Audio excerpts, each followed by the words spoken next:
We're now going to embark on the fourth and final volume of this course on working with grief. And here we're going to cover something I think is not as easily or readily identified with grief, but I know is central to your work, which is the personal story of the self or identity, and how that can be both challenged in the throes of grief, but also can be expanded or even transformed. Can you say a bit about that? Absolutely. It's important to remind ourselves that grief is a normative process.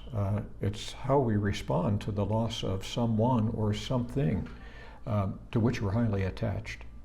And that loss, paradoxically, not only takes something from us, but it also gives something to us. It gives us the opportunity to engage in a kind of maybe not only self-introspection, but also self-change. To kind of look to re-author our self-narrative in a way that takes in what has happened, that perhaps even mines the lessons of loss, but puts them to use in the construction of a changed life, changed goals, and sometimes a very changed sense of who we are as people, in ways that are not necessarily all simply reduction, but also the prospect of expansion.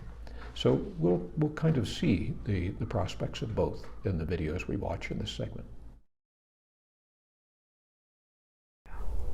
Yeah, I tend to, I put up a front a lot.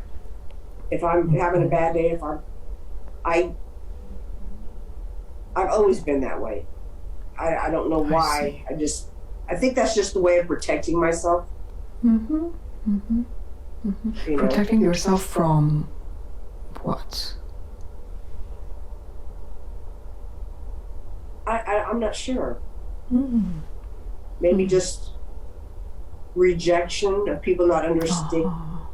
Not understanding. They say, "Oh, I understand." I say, no, you don't. You don't understand.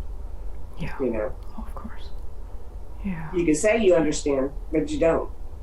Nobody does unless they go through it. Yes. And they've had this happen to them. Yeah. You know. So. Yeah. Yeah. Yeah. So So this is yeah. So instead of challenging them and saying that, well, no, you don't, or being argumentative, just simply say, you know, be truthful. I'm having a bad day. I know. I'd rather not talk right now. And that way, you know, being polite, keeping it short and simple, and then they just, okay, and they walk away and leave me alone. Yeah. So it sounds like it's quite a different way of being, right, with other people and relating to other people as compared with previously, right, before this incident.